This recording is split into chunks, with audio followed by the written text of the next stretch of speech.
अस्सलाम वालेकुम 6th class. Welcome to merit to excel easy learning. Merit to excel easy learning में खुश आमदीद।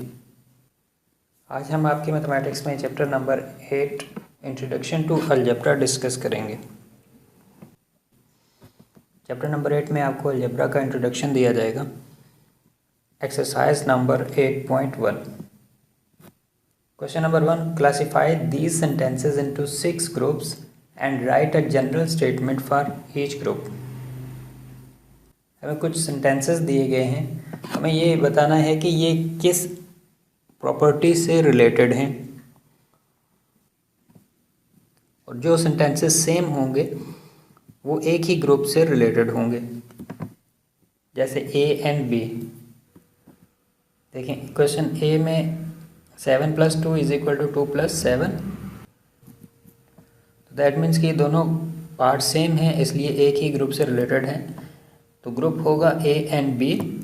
जनरल स्टेटमेंट होगी a + b = b + a। इस स्टेटमेंट को हम कम्यूटेटिव प्रॉपर्टी ऑफ एडिशन कहते हैं। This is the commutative property of addition, a + b = b + a। Part C and D भी एक ही ग्रुप से रिलेटेड है। 5 × 8 = 8 × 5। 7 × 12 = 12 × 7। तो यहाँ पर जो प्रॉपर्टी यूज़ की गई है इसे हम कहते हैं कम्यूटेटिव प्रॉपर्टी ऑफ मल्टीप्लिकेशन। तो ग्रुप का नाम होगा C and D. General statement a × b = b × a। यहाँ a की वैल्यू 5 है और b की वैल्यू 8 है। a × b = b × a। A and B की वैल्यूज़ क्वेश्चन में चेंज होती रहेंगी, लेकिन प्रॉपर्टी सेम रहेगी। a × b = b × a। This is called commutative property of multiplication. Next E and F. E and F दोनों एक ही group से related हैं, क्योंकि दोनों में सेम प्रॉपर्टी इस्तेमाल हुई है। 9 + 8 + 6 = 9 + 8 + 6। एंड f में 10 + 12 + 3 = 10 + 12 + 3। जनरल स्टेटमेंट बनेगी a + b + c = a + b + c। This is called associative property of addition. तो जनरल स्टेटमेंट इसकी बनेगी a + b + c = a + b + c। Next G and F दोनों same part हैं, लिहाजा एक ही प्रॉपर्टी से रिलेटेड है। ग्रुप इनका बनेगा जी एंड एच का, और प्रॉपर्टी हमारे पास यूज़ हो रही है a × b × c = a × b × c। यहाँ a की वैल्यू 4 है, b की वैल्यू 5 है और c की वैल्यू 9 है। 4 × 5 × 9 = 4 × 9 × 5। h पार्ट भी सेम है। 7 × 3 × 8 = 7 × 3 × 8। This is called associative property of multiplication. यहाँ associative property of multiplication use हुई है। The next part is 4 × 6 + 2 = 4 × 6 + 4 × 2। And J part में 7 × 9 + 5 = 7 × 9 + 7 × 5। क्योंकि दोनों पार्ट सेम हैं, इसलिए आई एंड जे एक ग्रुप बनेगा। General statement a × b + c = a × b + a × c, और इस प्रॉपर्टी का नाम है the distributive property of multiplication over addition. Next K and L part देखें, दोनों सेम क्वेश्चंस दिए गए हैं, लिहाजा ग्रुप के एंड एल बनेगा। 3 × 6 - 4 = 3 × 6 - 3 × 4। एल पार्ट में देखें 5 × 8 - 3 = 5 × 8 - 5 × 3। तो यहाँ जनरल स्टेटमेंट बनेगी a × b - c = a × b - a × c। a b से भी मल्टीप्लाई होगा और a c से भी मल्टीप्लाई होगा। This property is called distribution property of multiplication over subtraction. Question number 2, properties के नाम लिखने हैं हमें। आपको यहाँ 6 किस्म की प्रॉपर्टीज़ सिखाई जाएंगी। जिनमें एक एक एग्जाम्पल क्वेश्चन में दी गई है और साथ में प्रॉपर्टी के हमने नाम लिखने हैं। पार्ट ए में देखें 7 + 10 = 10 + 7। नंबर सेम रहते हैं, सिर्फ जगह एक्सचेंज हो जाती है। जैसे a + b = b + a। इस प्रॉपर्टी को हम कहते हैं commutative property of addition. Part B 2 + 7 + 3 = 2 + 7 + 3। यहाँ पे 3 नंबर्स की एडिशन है लेकिन सिंपल ब्रैकेट के साथ। तो इसमें हमारे पास property a + b + c = a + b + c। This property is called associative property of addition. Part C 9 × 8 = 8 × 9। दो नंबर्स आपस में मल्टीप्लाई होते हैं और अगर इनकी प्लेसेस को एक्सचेंज कर दिया जाए तो कम्यूटेटिव प्रॉपर्टी ऑफ मल्टीप्लिकेशन बन जाती है। a × b = b × a।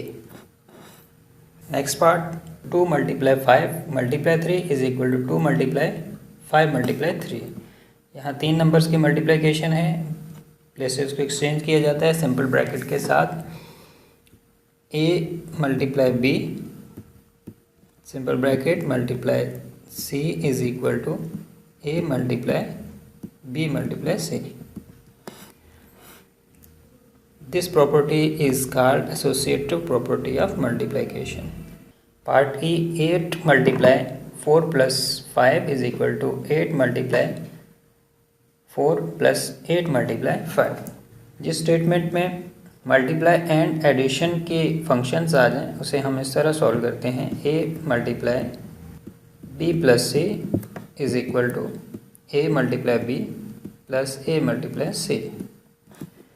This property is called distributive property of multiplication over addition. और अगर एडिशन की जगह सब्ट्रैक्शन आ जाए तो 3 × 9 - 5 = 3 × 9 - 3 × 5। मल्टीप्लिकेशन एंड सब्ट्रैक्शन दोनों फंक्शन हैं तो हमारे पास स्टेटमेंट बनेगी a × b - c = a × b - a × c। This property is called distributive property of multiplication over subtraction. Question number 3 complete the following. In properties को यूज़ करते हुए जो अभी आपने सीखी हैं हमने ब्लैंक्स को फिल करना है। Part A 5 × dash = 7 × 5। तो आपको पता है कि नंबर हमारे पास प्रॉपर्टी में सेम रहते हैं, सिर्फ प्लेसेस को एक्सचेंज किया जाता है। यहाँ 7 है, 5 यहाँ पे भी है और 5 यहाँ पे भी है। इसका मतलब 7 यहाँ पे है तो 7 यहाँ भी आएगा। 5 × 7 = 7 × 5। Part B dash × 2 + 5 = 3 × 2 + 3 × 5। लेकिन 3 नंबर्स हैं हमारे पास इस प्रॉपर्टी में, यहाँ पर 3 भी है 2 भी है फिर 3 और 5। इसका मतलब 2 3 5, 2 और 5 तो दिया गया है, दैट मीन्स के ब्लैंक में 3 आएगा। पार्ट सी में एसोसिएटिव प्रॉपर्टी ऑफ मल्टीप्लिकेशन है। a × b × c = dash × b × c। यहाँ पर a मिसिंग है लिहाजा हम a लिखेंगे। Part D 7 + 9 = dash + 7। 9 मिसिंग है दैट मीन्स के 9 यहाँ आएगा। 7 + 9 = 9 + 7। Part E associative property of addition 7 + 8 + dash = 7 + 8 + 3। 7 8 and 3, 7 और 8 हमारे पास मौजूद है, दैट मीन्स के 3 यहाँ मिसिंग है तो हम 3 पुट करेंगे। Last part F dash × 5 - 3 = 7 × 5 - 7 × 3। तो 7 5 और 3 नंबर्स हमारे पास हैं। 5 और 3 दिया गया है तो इसका मतलब ब्लैंक में 7 आएगा। इस तरह ये ब्लैंक्स आपने फिल करनी है और इसके साथ ही आपकी एक्सरसाइज 8.1 कंप्लीट हो जाती है। नेक्स्ट एक्सरसाइज आपने नेक्स्ट स्टेज पर करनी है। शुरू करते हैं exercise number 8.2। Right the variable constant and coefficient in each of the following. हमने अलजेब्रिक एक्सप्रेशन के वेरिएबल कांस्टेंट एंड कोएफिशिएंट लिखने हैं। पार्ट ए देखें 2x + 5 2x + 5 x y z जो भी वेरिएबल दिया जाता है उससे पहले जो भी नंबर आता है उसे हम कोएफिशिएंट कहते हैं।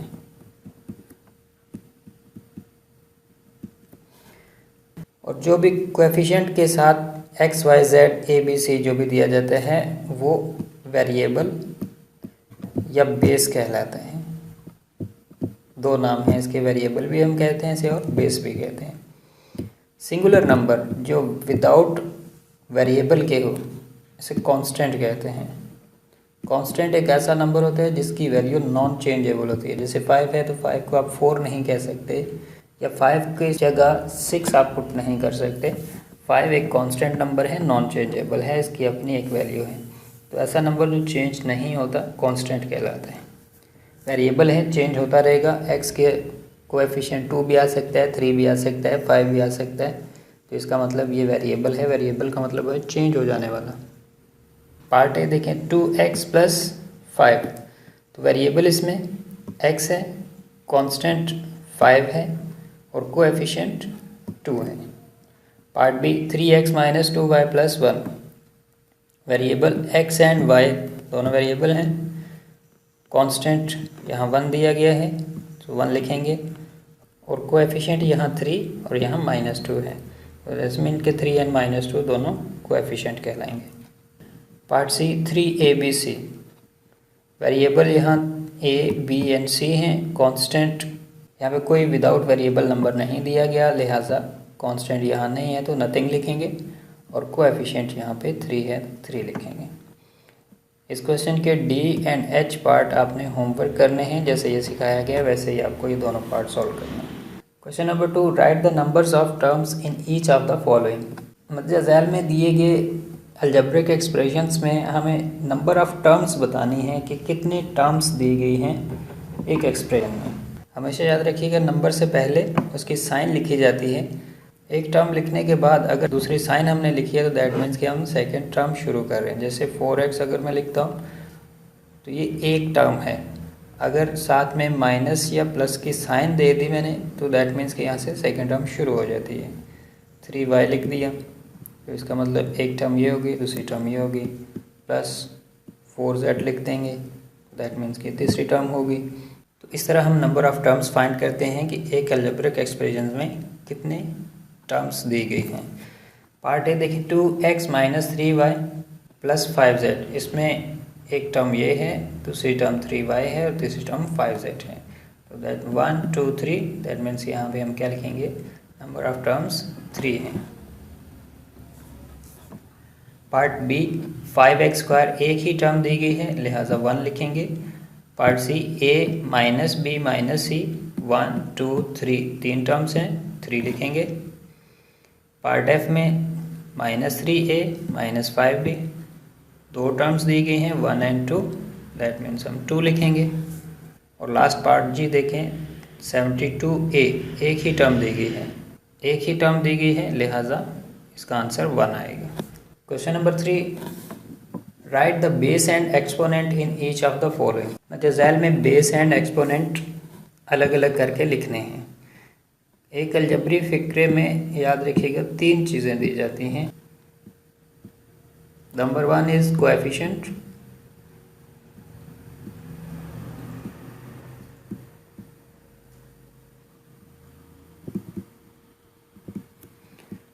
Number 2 is base, number 3 is exponent. हर वो नंबर या लेटर बेस कहलाएगा जिसकी पावर बनी हो या जिसका एक्सपोनेंट दिया जाए। जैसे 3x²। अब इसमें 3x पूरा बेस है, लेकिन अगर 3x² दे दिया जाए तो इसमें सिर्फ x बेस है, क्योंकि यहाँ पावर सिर्फ x की दी गई है और यहाँ होल पावर है 3 की भी है और x की भी है। तो दैट मीन्स कि ये दोनों नंबर बेस कहलाएंगे। अब आते हैं क्वेश्चन की तरफ। पार्ट ए देखें, x to 5 बेस x है क्योंकि x की पावर बनी हुई है और एक्सपोनेंट हमारे पास 5 है तो एक्सपोनेंट के सामने 5 लिख देंगे। 7 की पावर 6 क्योंकि 7 की पावर बनी हुई है इसलिए बेस 7 है और एक्सपोनेंट 6 है। xy होल क्यूब बेस हमारे पास एक्स वाई है, चूँकि ब्रैकेट में है लिहाजा ये 3 पावर दोनों की है, तो बेस हमारे पास एक्स वाई बनेगा और एक्सपोनेंट 3 आएगा। Part D A upon B whole square. अब स्क्वायर ए का भी है और बी का भी है, तो दैट मीन्स के बेस हमारे पास ए अपॉन बी बनेगा और एक्सपोनेंट एज इट इज़ 2 लिखेंगे। ए प्लस बी होल स्क्वायर, अब स्क्वायर दोनों का है लिहाजा ए और बी दोनों बेसिस हैं और एक्सपोनेंट 2 है। 2x होल पावर 5, बेस यहाँ पे 2x है, चूँकि 2x ब्रैकेट में है लिहाजा 2x यहाँ बेस है और एक्सपोनेंट हमारे पास 5 है। Question number 4, find the degree of each term in the following. Each term का मतलब हर टर्म की डिग्री लिखें। किसी भी टर्म की डिग्री उसकी मैक्सिमम पावर से फाइंड आउट की जाती है। जैसे अगर मैं लिखता हूँ 3x स्क्वायर, तो इस टर्म की जो डिग्री है वो देखिए मैक्सिमम पावर 2 है, तो दैट मीन्स कि इसकी डिग्री 2 है। इस तरह एक्स स्क्वायर वाई स्क्वायर लिख देता हूँ, तो इस पूरी एक टर्म में मैक्सिमम पावर 2 + 2, इन दोनों पावर्स को हम ऐड करेंगे तो 2 + 2 = 4, तो दैट मीन्स कि इसकी डिग्री 4 बनेगी। इसी तरह एक्स क्यूब वाई स्क्वायर लिख देते हैं, तो इन दोनों बेसिस की पावर को अगर हम ऐड करते हैं तो 5 बनता है। इसका मतलब डिग्री एक टर्म में मैक्सिमम डिग्री 5। जाते हैं क्वेश्चन की तरफ। ईच टर्म का मतलब हर टर्म की डिग्री लिखनी है। तो यहाँ पे 2 टर्म्स दी गई हैं पार्ट ए में, 2x² - y³। इस टर्म की डिग्री हमारे पास मैक्सिमम पावर 2 है तो हम 2 लिखेंगे, और इस टर्म की डिग्री मैक्सिमम पावर 3 है तो हम 3 लिखेंगे। Part B 4abc। अब एक ही टर्म है लेकिन वेरिएबल 3 हैं, इसकी पावर 1 है, b की पावर भी 1 है, c की पावर भी 1 है, तो तीनों को जब ऐड करेंगे तो डिग्री 3 बन जाएगी। 3a² b + 5b² c³। इसकी मैक्सिमम पावर देखें 2a की पावर है और b की पावर 1 है, दोनों को ऐड करेंगे तो 3 बनेगा, लिहाजा हमने 3 यहाँ लिखा। उसके बाद इन दो की पावर्स को अगर हम ऐड करते हैं 2 + 3 = 5, दैट मीन्स कि इस टर्म की डिग्री 5 बनी। पार्ट डी 7x - 5, यहाँ पर मैक्सिमम पावर 1 है तो हम इसकी डिग्री 1 लिखेंगे। किसी भी नंबर की या कांस्टेंट की डिग्री ऑलवेज इक्वल टू 0, तो यहाँ पे कांस्टेंट है 5 और किसी भी नंबर की या कांस्टेंट की डिग्री हमेशा 0 होती है, लिहाजा 5 की डिग्री 0 है। पार्ट ई x² + xy + y²। इस टर्म में मैक्सिमम पावर 2 है तो इसकी डिग्री 2 है।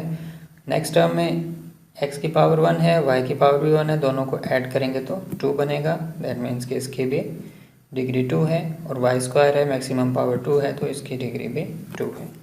Last part f 2x² y² + 8z - 6। First term में देखें x² y², दोनों पावर्स को हम ऐड करेंगे तो 2 + 2 = 4, तो इसका मतलब इस टर्म की डिग्री 4 है। यहाँ पर z की पावर 1 है, इसका मतलब इस टर्म की डिग्री 1 है। यहाँ कांस्टेंट 6 दिया गया तो कांस्टेंट की डिग्री ऑलवेज इक्वल टू 0, तो दैट मीन्स कि 6 की डिग्री 0 है। नेक्स्ट डे का काम क्वेश्चन नंबर 5 पे आ जाए। Classify the following expressions as monomial, binomial and trinomial. अब हमें एक्सप्रेशन बताना है कौन सा है, टाइप कौन सी एक्सप्रेशन की, मोनोमियल है, बायनोमियल है, ट्राइनोमियल है।